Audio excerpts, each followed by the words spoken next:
Shalom saudara-saudaraku yang dicintainya tanpa syarat, yang dikasihinya tanpa batas, dan yang diberkatinya tanpa sebab, supaya engkau menikmati hidupmu. Saudara, Alkitab mengatakan bahwa ketika saatnya tiba, Maria melahirkan seorang anak laki-laki. Anaknya yang sulung lalu dibungkusnya dengan lampin dan dibaringkannya di dalam palungan, kata Lukas pasal 2 ayat 6 dan 7. Tetapi pernahkah saudara bertanya, mengapa malaikat memberitahu para gembala bahwa bayi yang dibungkus dengan lampin dan terbaring di dalam palungan itu sebagai tanda? Tanda apa ya?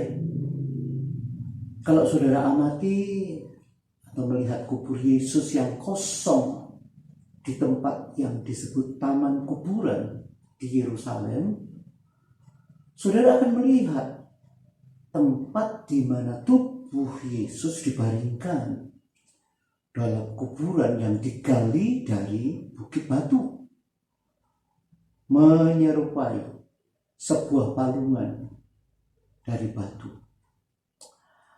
Nah, Alkitab mengatakan bahwa setelah penyaliban dan kematian Yesus, Yusuf dari Arimatea membawa tubuh Yesus, membungkusnya dengan kain lampin dan membaringkannya dalam kuburan yang digali dari bukit batu tersebut. Markus 15 ayat 43 sampai dengan 46.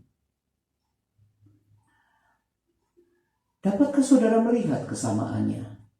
Dibungkus dengan kain lampin dan dibaringkan dalam sebuah palungan. Bayi Yesus suatu hari kelak akan dibungkus dengan kain kafan dan dibaringkan dalam kuburan batu. Itulah tanda yang dimaksud oleh malaikat, yaitu menunjukkan cara kematian Yesus. Jadi palungan itu tempat makanan bagi kuda ternak yang digali dari sebuah batu kotak yang besar lalu dipahat. Jadi gak cocok lah kalau itu di palungan domba yang dari kayu. Karena dialah satu-satunya bayi dalam sejarah manusia yang kelahirannya ditujukan untuk mati. Begitu dirimu menyadari hal ini, dirimu akan tahu betapa besarnya kasih Tuhan untukmu, di mana Dia menyerahkan anaknya hanya untuk satu tujuan, dan anaknya itu dengan sukarela datang untuk satu tujuan, yaitu mati bagi dosa-dosamu dan dosa-dosaku. Itulah kehidupan Yesus. Itulah kehidupan yang dijalaninya. Dia hidup untuk mati, supaya kita dapat hidup dan menikmatinya dalam kelimpahan hari ini. Tidak heran pada malam yang gelap dan sunyi itu, para gembala sangat ketakutan saat malaikat Tuhan berdiri di depan mereka, lebih terang dari lampu LED yang super bright. Lukas 2:10-11 katakan, lalu kata malaikat itu kepada mereka, jangan takut, ojo wedi, sebab sesungguhnya aku memberitakan kepadamu kesukaan besar untuk seluruh bangsa. Hari ini telah lahir bagimu juru selamat, yaitu Kristus Tuhan di kota Daud. Saudaraku, itu sebabnya jika semua sunyi dan senyap dalam hidupmu, saat ini dan dirimu merasa ditinggalkan sendiri dalam kedinginan, ketahuilah bahwa Yesus datang untuk menjadi juru selamatmu pada saat-saat seperti ini. Dia bukanlah seorang hakim atau pembuat hukum yang lahir. Dialah juru selamat yang maha kuasa. Dia datang untuk menyelamatkan. Kata menyelamatkan itu zozo, sama dengan memulihkan, memproteksi, memakmurkan umatnya. Dia datang untuk menyelamatkanmu dan menyelamatkanku. Sebagaimana Daud belajar bahwa hadirat Allah itu bukan berada di kemah, tapi di tabut. Dan bahwa Allah memberkati semua orang yang dekat pada tabut, bahkan seorang kafir yang menurut hukum Musa tidak layak seperti Obed-Edom sekalipun. Daud melihat melampaui zamannya kepada suatu perjanjian yang baru yang dibangun di atas janji yang lebih baik, di mana semua umat Allah boleh datang dengan berani ke hadirat Allah dan menghadap tahta kasih karunia, diselubungi oleh darah anak domba yang tidak bercacat, yang sempurna dan berharga. Dengan hukum nikmati Natal ini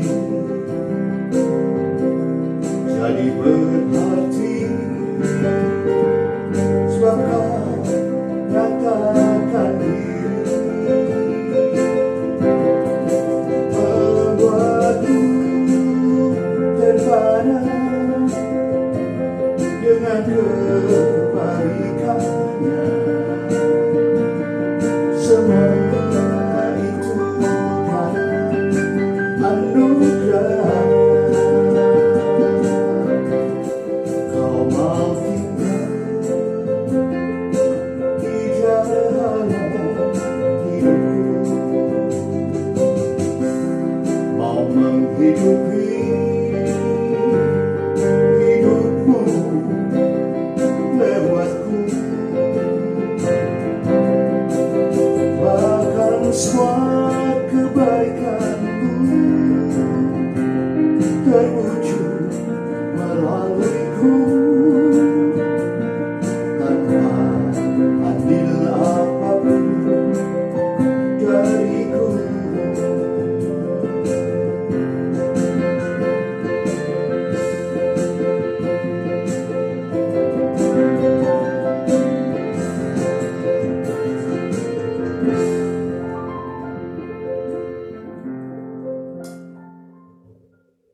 Kita orang percaya tidak lagi menyembah seorang Allah yang berjarak.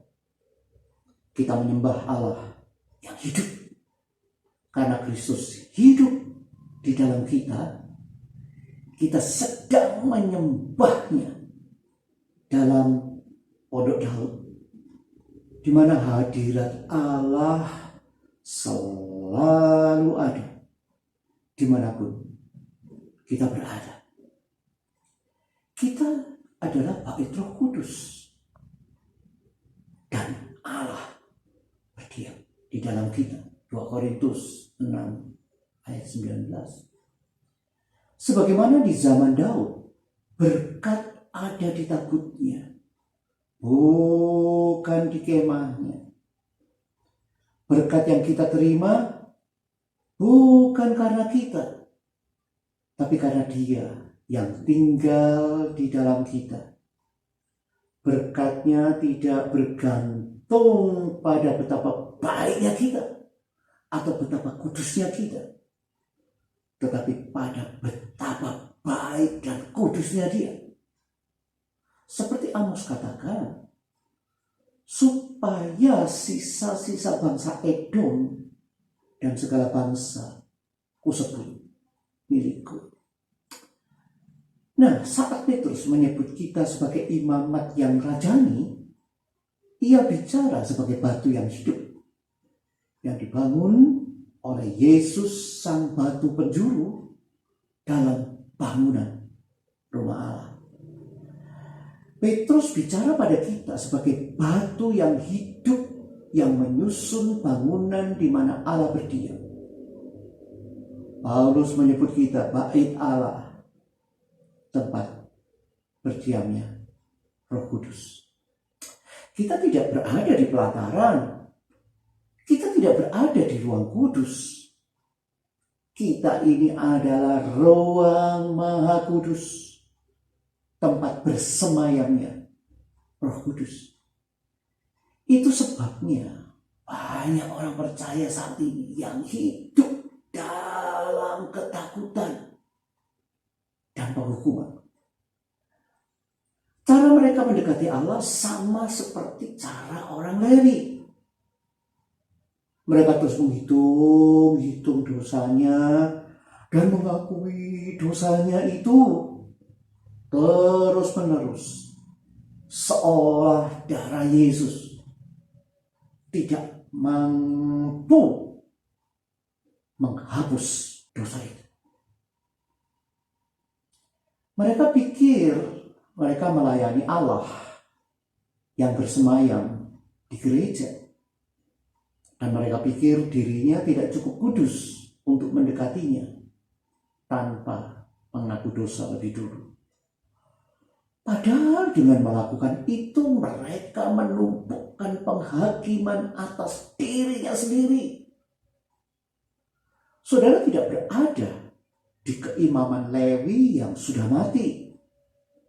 Saudara berada di keimaman Yesus Kristus. Saudara punya akses langsung. Dosamu sudah diselesaikan. Yang dulu, yang sekarang, yang akan datang, sekali untuk selamanya. Bapa dan Yesus hidup dalammu lewat Roh Kudus.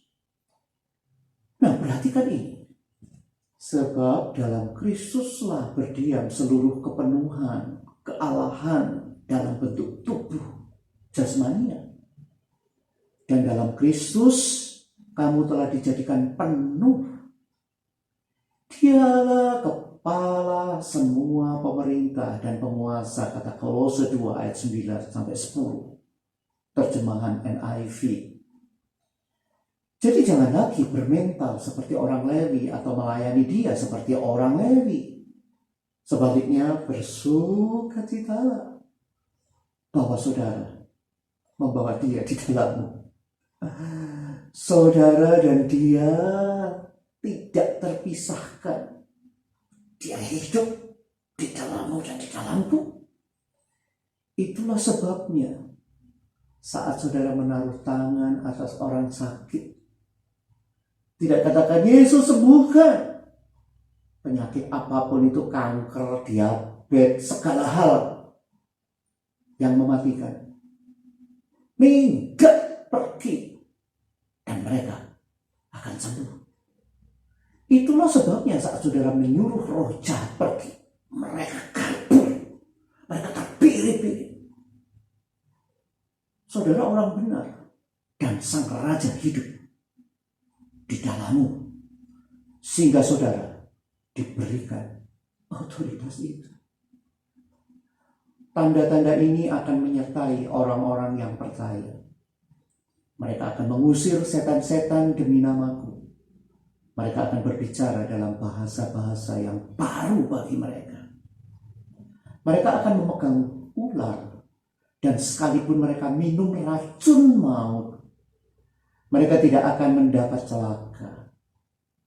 Mereka akan meletakkan tangannya atas orang sakit, dan orang itu akan sembuh. Saudara perhatikan, kata ular di ayat ini menggambarkan roh jahat. Kata Markus 16 ayat 17 dan 18.